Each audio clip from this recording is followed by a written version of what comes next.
नमस्ते मित्रों, मैं यशवंत कानेटकर हूँ और आज मैं आपसे एक बहुत अहम टॉपिक के बारे में चर्चा करने जा रहा हूँ जिसे कहा जाता है रिकर्शन। आइए देखते हैं ये कैसे काम करता है। मान लो मैं एक प्रोग्राम लिखता हूँ जिसमें मैंने प्रिंट किया मेन में और फिर मेन को ही कॉल कर दिया। ये करने से क्या होगा? हम लोग एक इनफाइनाइट लूप में चले जाएंगे क्योंकि मेन से एग्जीक्यूशन चालू होगा, फिर प्रिंट हाई हो जाएगा और फिर कॉल टू मेन से मेन पे पहुंचेंगे, फिर से प्रिंटिंग होगा, फिर कॉल टू मेन। ये चलता रहेगा, इससे इनफाइनाइट लूप तैयार हो जाएगा। अब मेन जो है इसको कहा जाता है रिकर्सिव फंक्शन।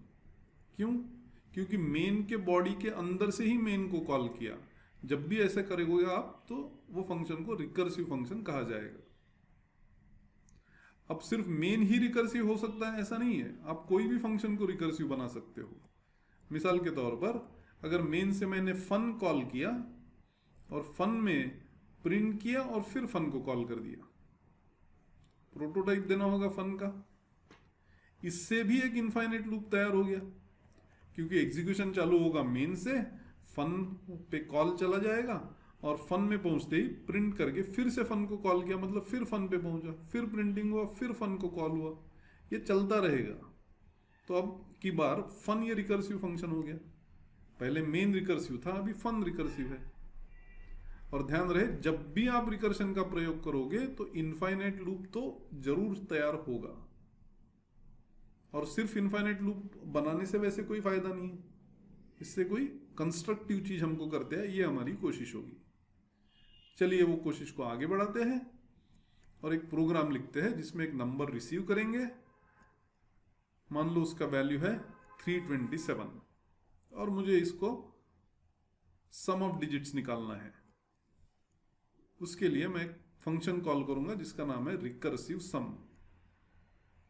नंबर को मैंने पास कर दिया, ये सम निकाल के देगा, मुझे रिटर्न करेगा। मैं कैलकुलेट करूंगा और कलेक्ट करूंगा सम में और प्रिंट कर दूंगा। नम और सम दोनों को डिफाइन करना होगा इंटीजर, और फिर हम लोग बढ़ेंगे आगे रिकर्सिव सम डिफाइन करने के लिए।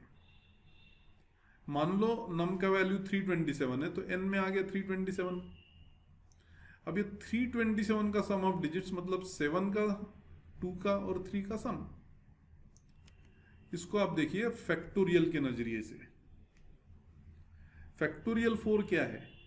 4 इंटू 3 इंटू 2 इंटू 1, या मैं इसे ऐसे भी लिख सकता हूं 4 इंटू 3 फैक्टोरियल, जिससे 3 फैक्टोरियल मैं लिख सकता हूं 3 इंटू 2 फैक्टोरियल। 2 फैक्टोरियल बन जाएगा 2 इंटू 1 फैक्टोरियल और आखिरकार 1 फैक्टोरियल हो गया 1 इंटू 0 फैक्टोरियल।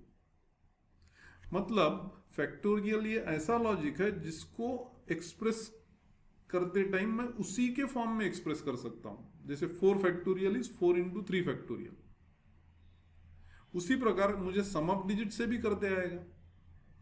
अगर n में 327 है तो मैं कह सकता हूं कि sum of digits of 327 equal to how much? 7 plus sum of digits of 32। मतलब सम ऑफ डिजिट्स को सम ऑफ डिजिट्स के फॉर्म में ही मैं एक्सप्रेस कर सकता हूं। तो जब भी ऐसा मौका आएगा कि वो लॉजिक उसी के फॉर्म में एक्सप्रेस कर सकते हो, तब आप रिकर्शन का प्रयोग जरूर कर सकते हो। इसलिए आर सम को मैंने रिकर्सिव सम फंक्शन घोषित किया है। चलिए अब आगे बढ़ते हैं। पहले सम ऑफ डिजिट्स निकालने के लिए n mod 10 करने से 7 मिल जाएगा। फिर n equal to n slash 10 से 327 स्लैश 10 मतलब 32 मिलेगा। d है 7, n है 32। अब मैं कहता हूं sum is d plus r sum of n। मैंने रिकर्सिव कॉल कर दिया। अब n की वैल्यू है 32 पास की जाएगी, अब की बार n में कलेक्ट होगी और ये मैं करता रहूंगा जब तक n 0 ना हो जाए। जब n 0 हो जाएगा तो कंट्रोल एल्स में जाएगा, वहां मैं करूंगा रिटर्न 0, क्योंकि n अगर 0 है तो उसका सम ऑफ डिजिट्स भी 0 ही होगा। और आखिर में करूंगा मैं रिटर्न s, फिर क्लोजिंग ब्रेस।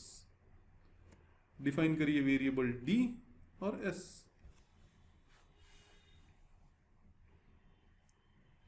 तो रिकर्सिव कॉल जो है इसको समझना बहुत इंपॉर्टेंट है और उसको समझने का आसान तरीका क्या है कि रिकर्सिव फंक्शन की कई सारी कॉपीज बनाइए और फिर इसे समझने की कोशिश करिए।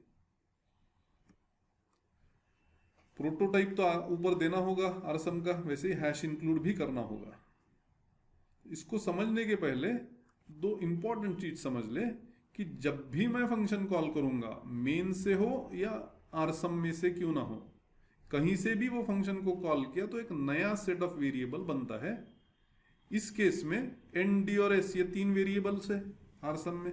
तो मेन से मैं जब आरसम कॉल करूंगा तब भी एक एनडीएस बनेगा, और आरसम में से मैं रिकर्सिव कॉल करूंगा तब भी एक एनडीएस बनेगा, और ये दोनों अलग अलग सेट्स रहेंगे।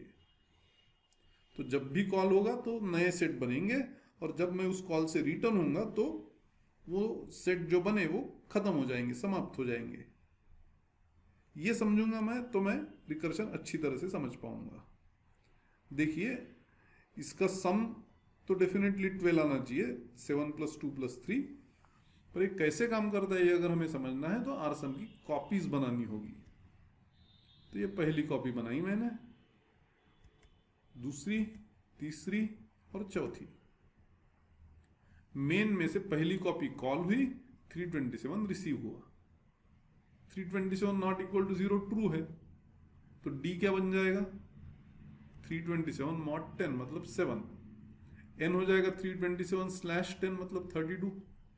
d 7 है, n 32 है, तो s कितना हो गया, 7 + आरसम of 32।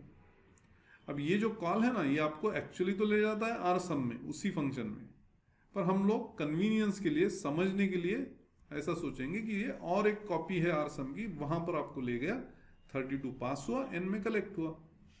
32 not equal to 0 true है, तो d equal to n mod 10 मतलब 32 mod 10 मतलब 2।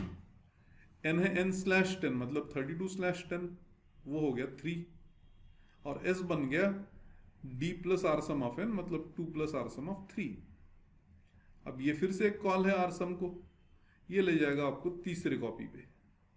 n की वैल्यू आपकी बार 3 है, 3 नॉट इक्वल टू 0 ट्रू है, 3 mod 10 से 3 मिलेगा, 3/10 से 0 मिलेगा।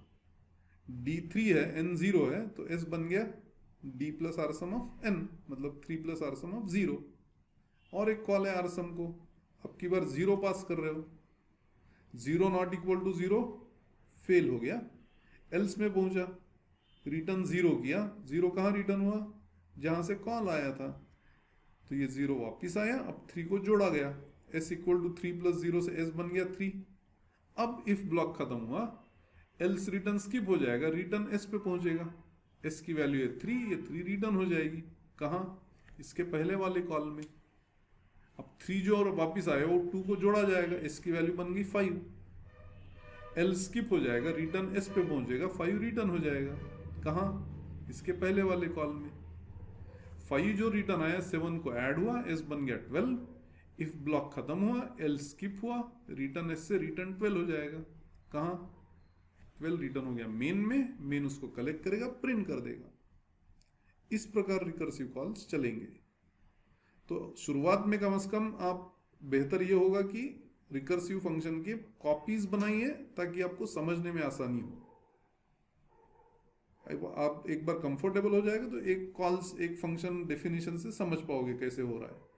पर जब तक आपको रिकर्शन डिफिकल्ट लगता है तो मल्टीपल कॉपीज बनाइए, और ध्यान रखिए कि हर कॉल के अंदर नए वेरिएबल्स बनेंगे, वो कॉल जब रिटर्न होगा वो वेरिएबल्स डाई हो जाएंगे। आप फैक्टोरियल का लॉजिक भी रिकर्शंस के द्वारा इंप्लीमेंट करके देख सकते हो, ताकि आपका कॉन्फिडेंस रिकर्शन पर बढ़ पाए। धन्यवाद।